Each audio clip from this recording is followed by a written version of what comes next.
Hello friends, नमस्कार। मैं दिनेश पासवान भागलपुर बिहार से बोल रहा हूँ। मैं एक उद्यमी हूँ और भारतीय उद्यमी संघ का अध्यक्ष भी हूँ। आज एक नए विषय के साथ हम आपके सामने चर्चा करना चाहते हैं और विषय है राजनीति में महिलाएं। जी हाँ, राजनीति में महिलाएं कितना प्रासंगिक है, उनके बारे में हम थोड़ा विस्तार से जानना चाहेंगे।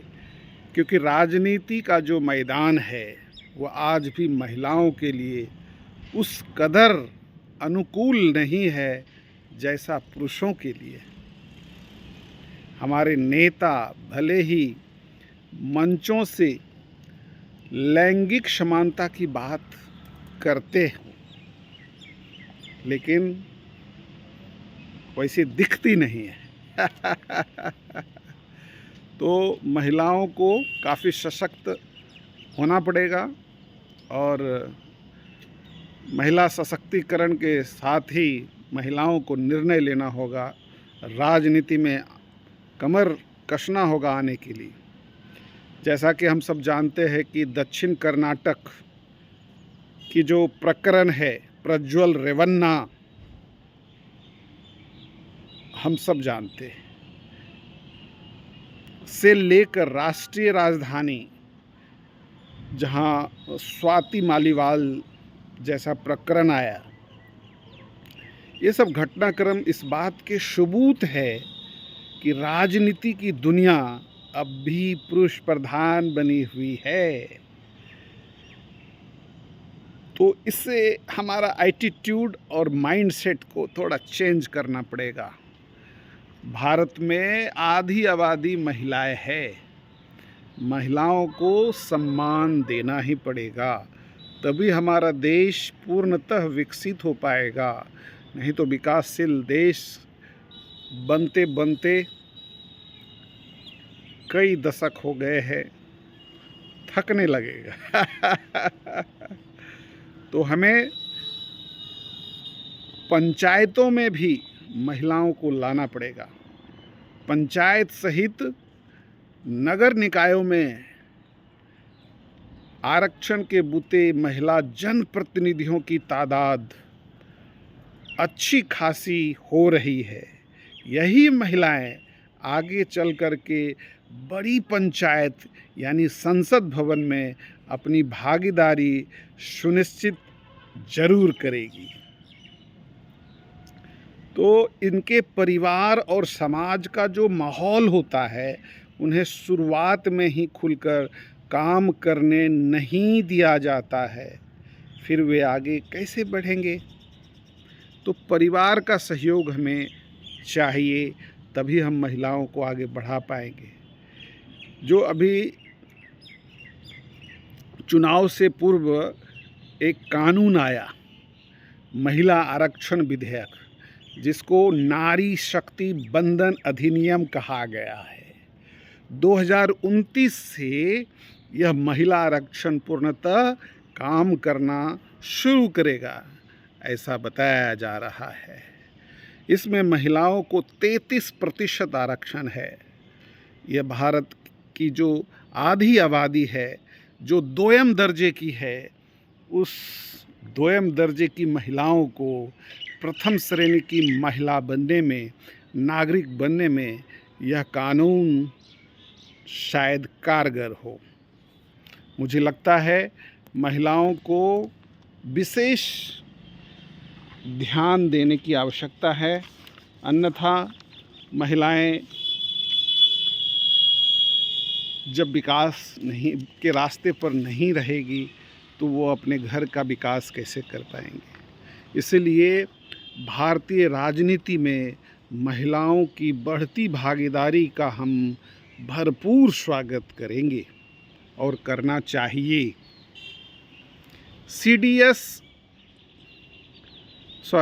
CSDS यानी कि centre for study of developing society ने एक सर्वेक्षण रिपोर्ट जारी किया है, जिसमें महिलाओं की चुनावी भागीदारी में उनकी सामाजिक व आर्थिक स्थिति का विशेष प्रभाव होता है, ऐसा दर्शाया गया है।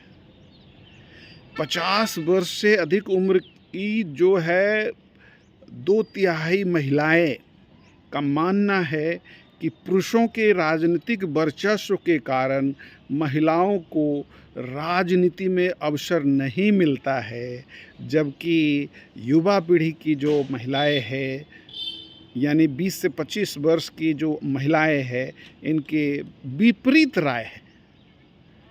यानी पुरुषों के समान संघर्ष करना है और उसमें मुख्य धारा में प्रवेश करने के लिए पूरी तरह से कमर कस लेना है। तो इसलिए कह सकते हैं कि इसके अलावा अधिकांश महिलाओं का मानना है कि भारतीय मतदाता महिलाओं की तुलना में पुरुष उम्मीदवार को के पक्ष में अधिक मत देते हैं। इसे भी आप गलत साबित कर सकते हैं।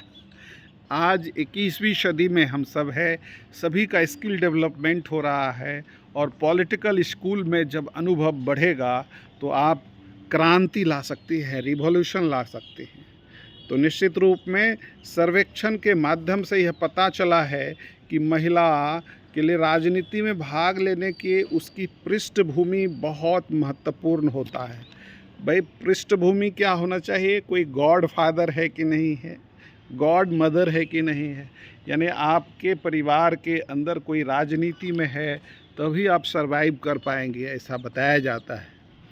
अधिकांश महिलाओं ने यह माना है कि ऊंची जाति की जो महिलाएं हैं, राजनीति में हिस्सा लेना उनके लिए बहुत आसान है, जबकि निम्न जाति की जो महिलाएं हैं, यानी कि SC, ST, OBC, अति पिछड़ा अपने आप को मानते हैं, लेकिन भारतीय संविधान में हम सब बराबर हैं, वी ऑल आर इक्वल। मताधिकार का भी समानता है, जीवन जीने का जो अधिकार है। तो आर्थिक रूप से अगर हम पिछड़े हैं तो ये कह सकते हैं, इसको भी हम पूरा कर सकते हैं। तो यह राजनीतिक क्षेत्र में अगर हम लीडरशिप बढ़ा देते हैं महिलाओं के लिए, तो महिलाएं जो है बहुत तेज़ी से आगे बढ़ सकती है, बशर्ते उनके लिए जो है थोड़ा रास्ता जो है उनको थोड़ा सा तुलनात्मक रूप से कठिन होता है SC STs के, तो उनको आगे बढ़ने में।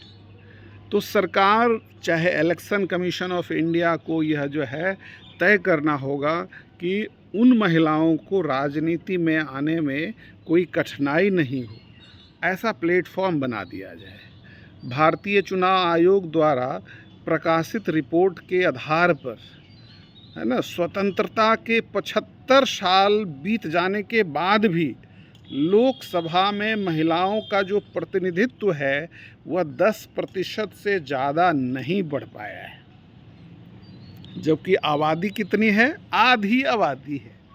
तो यह जो है 10% से बढ़ा करके 50% करना होगा, यानी पुरुषों की स्थिति डगमग हो जाएगी। ऐसी बात नहीं है।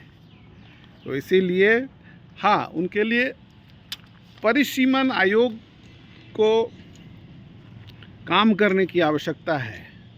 महिलाओं के लिए अतिरिक्त जो है वह सीट को निर्माण कर सकते हैं। पुरुष को भी कोई परेशानी नहीं होगी, महिलाओं को भी परेशानी नहीं होगी, यानी हमारे जो सांसदों की संख्या है वह बढ़ेगी और बढ़ना भी चाहिए।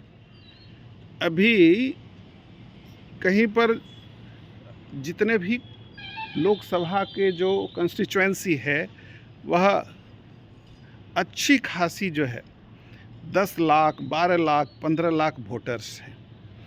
तो ये बहुत बड़ा तादाद होता है।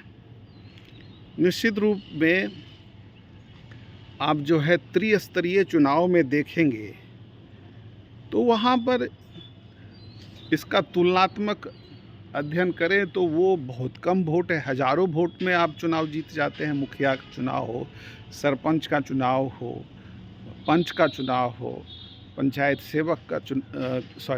सेवक तो मुखिया के सहयोगी होते हैं। तो ऐसे जो मेंबर्स होते हैं त्रिस्तरीय, चुनाव में जिला परिषद सदस्य होते हैं। तो ऐसे जो चुनाव में लोग आते हैं उनको उनकी आबादी कम होती है, बहुत कम होती है। लोकसभा चुनाव में आबादी यानी मतदाताओं की संख्या लाखों में होती है और उनको सही दिशा में काम करने का भी जो है वो जनप्रतिनिधि नहीं कर पाते हैं। तो पीपुल्स रिप्रेजेंटेटिव एक्ट में ये संशोधन होना चाहिए और जो है चुनाव आयोग को यह कार्य बखूबी करना चाहिए। भारत के प्रमुख राजनीतिक दलों में महिला कार्यकर्ताओं की भरमार है, परंतु ज़्यादातर उन्हें चुनाव लड़ने के लिए टिकट नहीं दी जाती है। टिकट ही नहीं मिले तो क्या लड़ेगी चुनाव, और उन्हें हाशिए पर रखा जाता है। तो इस प्रकार से जैसा कि अभी कर्नाटका में जो हुआ, जनता दल सेकुलर प्रज्वल रेवन्ना का जो वीडियो आया 3000 के आसपास जो है वह सेक्स वीडियो, पॉर्न वीडियोस बन करके उन्होंने जो शोषण किया है, महिलाओं के साथ अत्याचार किया है, ये बहुत ही गंभीर अपराध है। भारतीय कानून के हिसाब से इनको सज़ा पूर्ण मतलब माफ़ीनामा नहीं मिलनी चाहिए। ये अलग बात है कि लॉ का एक अलग रोल होता है। आज मैं पढ़ रहा था दैनिक हिंदुस्तान की संपादकीय, और उसमें बताया गया कि जो किशोर न्यायालय है उसमें एक व्यक्ति का आरोप था, वह 17 वर्ष का है, किशोर, और उसने जो है शराब पिया पुणे के अंदर, और शराब पी करके जो है वह गाड़ी चलाते हैं, और वह गाड़ी इतनी तेज़ी से चलाते हैं कि 2 इंजीनियर की जो है वो स्पॉट डेथ हो जाती है। यानी कि हिट एंड रन केस बनता है, और वह जो है पकड़े जाते हैं। उनको जब पता चलता है उम्र इनका 17 साल है, तो उनको किशोर न्यायालय में उनको ले जाया जाता है और उनको कुछ दिनों में बेल दी जाती है, और ये सज़ा मिलती है कि ट्रैफिक पुलिस के साथ 15 दिन तक जो है उनके साथ काम करिए। ये कैसा सज़ा है, समझ में नहीं आता है, और उनको बेल दी जाती है। तो इस प्रकार से, और तो संपादक महोदय लिखते हैं, क्यों नहीं उनके माता पिता को पनिश किया जाए, ताकि वो अपने बच्चे को, और जो जिस पब में जहाँ पे वो शराब पिया है वहाँ पर भी उनको सज़ा मिलनी चाहिए, उस पब के ऑनर को। तो ये बहुत बड़ी बात है और इस पर डिबेट होना चाहिए, क्या सही है क्या गलत है। और जो अपराधी था, यानी कि जो किशोर था, उसके पिताजी जो है चूँकि बिल्डर थे, तो उनका एक नेटवर्क है, पहुंच है, और जिस वजह से अपने बच्चे को वहाँ से बेल दिलवा सके। तो वहाँ की जनता जो है वह हतप्रभ है कि उन्होंने 2 लोगों को की हत्या की है, और वह जो है खुलेआम घूम रहा है। तो ये नहीं होनी चाहिए। भारतीय कानून में इस तरह का जो है थोड़ा सा बदलाव होनी चाहिए, और बिल्कुल मैं संपादक महोदय के साथ में आना चाहता हूँ। तो इसीलिए जो भारतीय जो महिलाएं हैं वो चुनाव तो लड़ना चाहती हैं, लेकिन उन्हें हाशिए पर रखा जाता है, उन्हें टिकट ही नहीं दिया जाता है। तो टिकट जो है, अब देखिए बिहार की बात मैं करता हूँ। एक IAS की पत्नी है ऋतु जायसवाल, है ना, बिहार में ये हॉट सीट है ऐसे और भी कई सीट है। तो ये हॉट सीट है ऋतु जायसवाल, और ये जो है बाहुबली जो है कि पत्नी के साथ चुनाव लड़ रही है। तो कहने का अभिप्राय है, और वो कहती है कि मैं यहाँ कोई बाहुबली नहीं, कलम या तलवार आपको पसंद करना है, जनता किसको चुनना चाहती है। तो निश्चित रूप में वहाँ पर जो है मैडम जायसवाल के प्रति लोगों का रुझान काफ़ी अच्छा है। तो ऐसा ये नहीं कह सकते हैं कि महिलाएं में वो क्षमता नहीं है, लीडरशिप नहीं है। जी नहीं, आप मौका तो दीजिए।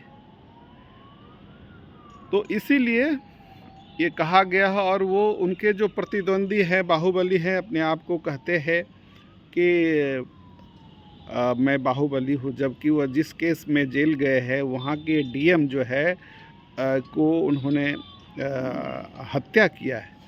और वो डीएम का जो पृष्ठभूमि देखा जाए तो बहुत गरीब घर से आते थे, तेलंगाना से। और वो उनके जीवन में काफ़ी संघर्ष रहा है और वो संघर्ष करते हुए आईएएस बने थे। सोचिए, वो एक दलित परिवार से आते हैं। एक आईएएस को दिन दहाड़े लोगों के बीच में उनको हत्या करना कितना ये उचित है। और उसी के केस में वो जेल जाते हैं और फिर बिहार सरकार जो है उनको सज़ा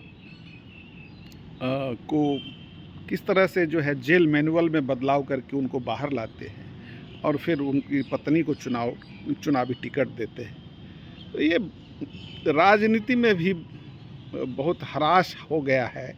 लोग टिकट के लिए, आप ऐसे लोगों को टिकट देंगे तो क्या होगा, राज्य का भी डेवलपमेंट नहीं होगा। ये जो है मनोज झा जी जो संसद भवन में कहा कि ठाकुर का जो कुआं है वो बिल्कुल जो है वो कुआं को सुखा दिया जाना चाहिए। कुआं का पानी उनके यहाँ कौन पिएगा भाई। ये कविता है लेकिन बहुत बड़ा जो है वो उन्होंने कहा था। ये समझदारी होगी। पढ़े लिखे लोगों में जो है वो मानवता है, गुणवत्ता है, लोगों से प्रेम करते हैं। लेकिन आपस में लड़ना झगड़ना ये गलत बात है।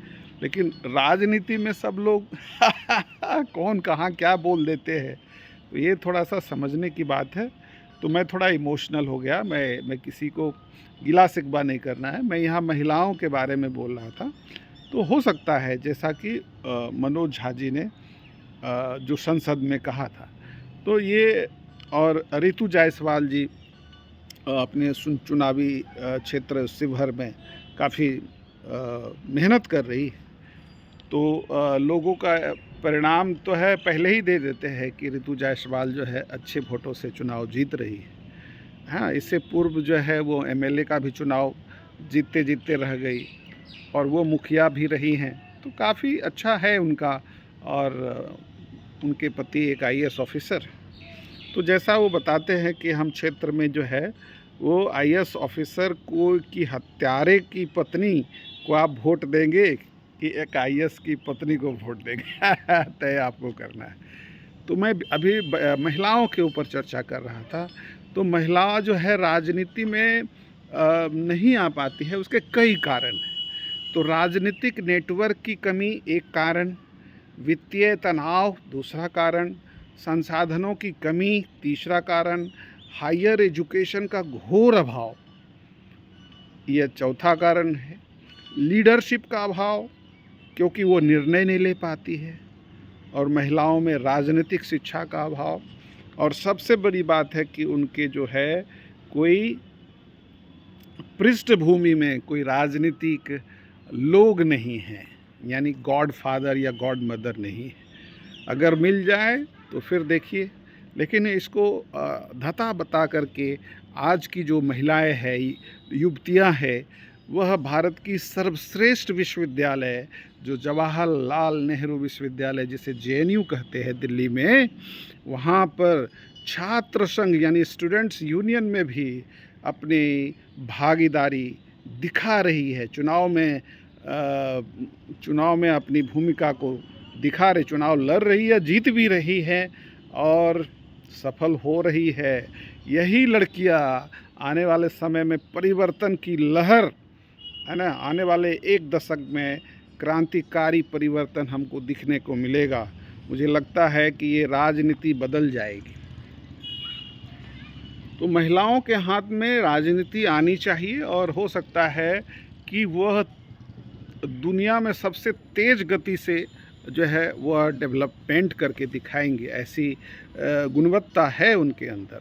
ग्लोबल जेंडर गैप रिपोर्ट है 2020 का, इसके अनुसार है 153 देशों में भारत ने शिक्षा प्राप्ति के क्षेत्र में 112वें पायदान पर है। कितना नीचे है। तो जब एजुकेशन ही नहीं रहेगा तो राजनीति क्या करेंगे। महिलाओं की सामाजिक गतिशीलता शिक्षा से काफ़ी प्रभावित हो रही है। तो शिक्षा बहुत ज़रूरी है, बिना शिक्षा का जीवन अधूरा है। और बाबा साहब डॉक्टर भीमराव अम्बेडकर कहते हैं कि शिक्षा वो शेरनी का दूध है, जो पिएगा वो दहाड़ेगा। तो इसीलिए दहाड़ना सीखिए और महिलाओं को आगे आना चाहिए। महिला राजनीतिज्ञों की एक बड़ी संख्या काफ़ी पढ़ी लिखी है, जैसे भारत की वित्त मंत्री निर्मला सीतारमन, ममता बनर्जी, पश्चिम बंगाल की मुख्यमंत्री मायावती, उत्तर प्रदेश की भूतपूर्व मुख्यमंत्री महुआ मोइत्रा, है ना, टीएमसी की जो सांसद रही हैं, आतिशी जो दिल्ली की एमएलए और मंत्री है, मीरा कुमार इंडियन नेशनल कांग्रेस की जो सांसद रही है और लोकसभा की अध्यक्षा रही है। तो कितनी बड़ी बात है कि महिलाओं की जो है संख्या कम नहीं है, बहुत तेज़ी से बढ़ती जा रही है और पढ़ी लिखी महिलाएं बहुत तेज़ी से आगे आ रही है। तो देश को बचाने के लिए इन महिलाओं को भी अग्रणी भूमिका निभाना पड़ेगा। सरकार तो कहती है कि बेटी बचाओ बेटी पढ़ाओ। यह कितना प्रासंगिक है ये तो हम सब जानते हैं और देख रहे हैं कि समाज में किस तरह की घटनाएं घट रही हैं। तो महिलाओं की राजनीतिक भागीदारी जो है वह दूर की कौड़ी लगती है। तो ये इसको बदलना होगा और महिलाओं को विशेषकर जो है जो युवतियां हैं, लड़कियां हैं और पढ़ी लिखी लड़कियां हैं, उनको लीडरशिप पॉलिटिकल स्कूल में ज्वाइन करना पड़ेगा और देश को एक नई दिशा देना होगा। आम शिक्षा और राजनीतिक शिक्षा की कमी वजह से महिलाएं की राजनीति में भागीदारी नहीं बढ़ पा रही है और भारत में लैंगिक असमानता कभी न साकार होने वाली एक स्वप्न मात्र ही रह गई। स्वप्न है, ऐसा नहीं कह सकते हैं इस स्वप्न को साकार कर दीजिए, है ना, ऐसा नहीं है। इस देश की आज़ादी में महिलाओं का भी अहम रोल रहा है। तो इसलिए ये नहीं कह सकते हैं ये दूर का कौड़ी जैसा लगता है। पहले मातृसत्तात्मक समाज व्यवस्था थी, कबीले की मुखिया महिलाएं रहा करती थी। आज भी कुछ आदिवासी समाज में स्त्रियों की प्रमुखता परिवार में देखी जाती है।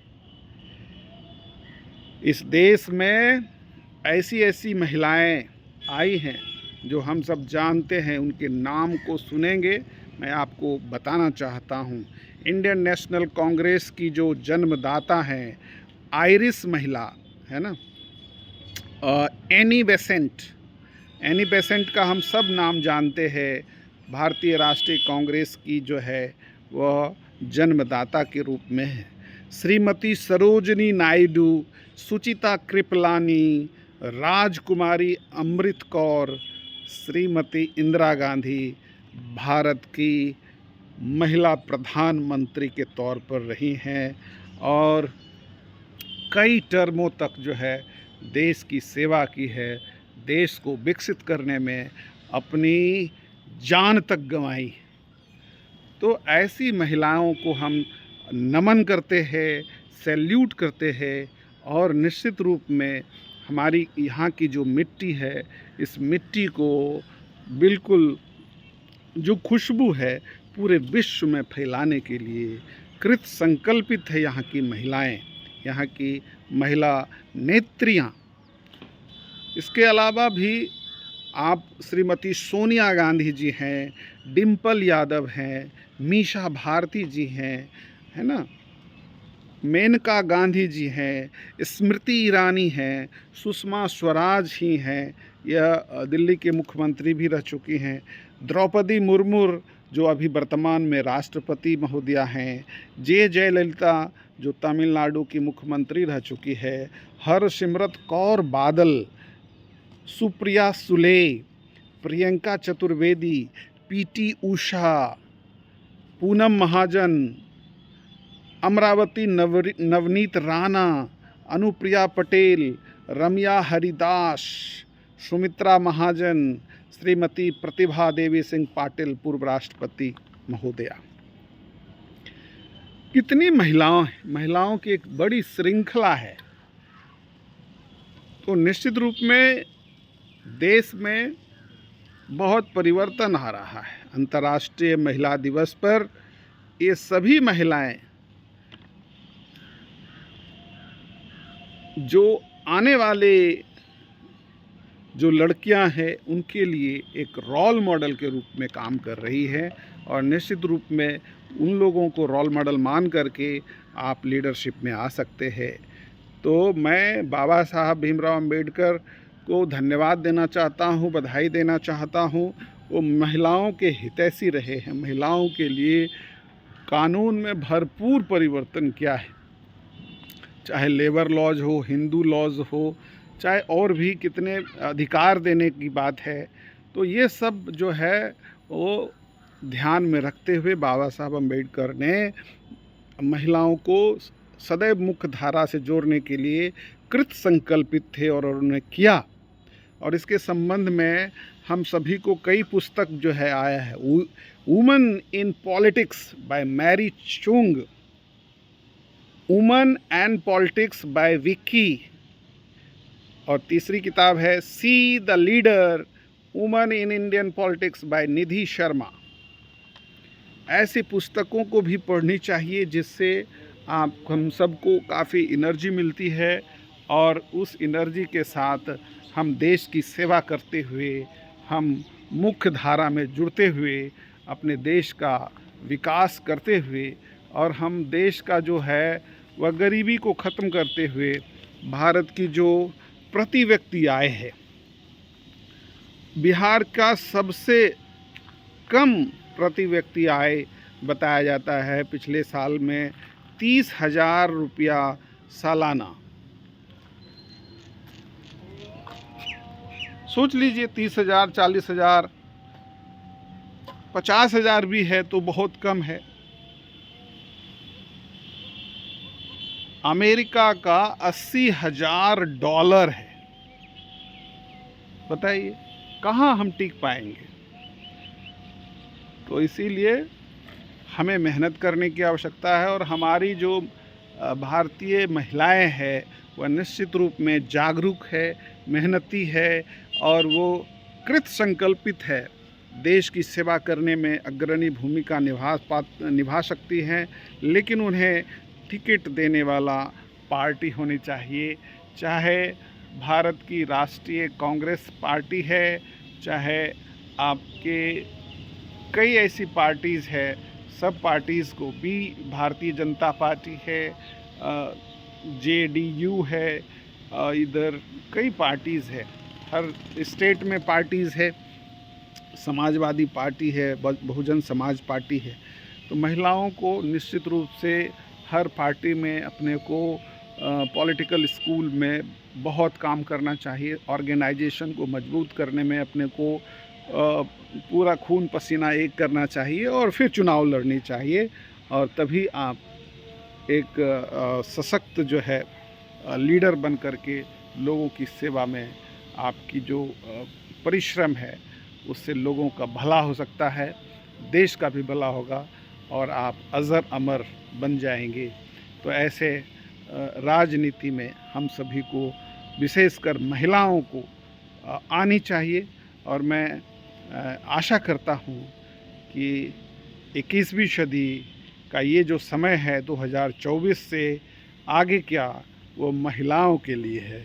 तो मुझे आशा है कि ये जो साल है 2024 से ही ये महिलाओं का साल है, ये महिलाओं का दशक है, ये महिलाओं की जो है ये सदी है। तो महिलाओं को आगे आना चाहिए और अपने जो ज्ञान है, बुद्धि है, विवेक है और पृष्ठभूमि नहीं होते हुए भी विपरीत परिस्थिति में भी आप देश की सेवा कर सकते हैं, तो निश्चित रूप में आप आगे बढ़ सकते हैं। कोई भी राजनीतिक पृष्ठभूमि नहीं है, वहाँ ज़्यादा संघर्ष है और आगे बढ़ रहे हैं, निश्चित रूप में आप वही कामयाब होते हैं। इसलिए मैं आपका नमन करता हूँ और आने वाला समय आपका है, तो आपको अपने इस चुनौती को स्वीकार करते हुए आपको सफल होना है। इस मैं कहते हुए अपनी वाणी को यहीं विराम देता हूँ। बहुत बहुत धन्यवाद। नमस्कार।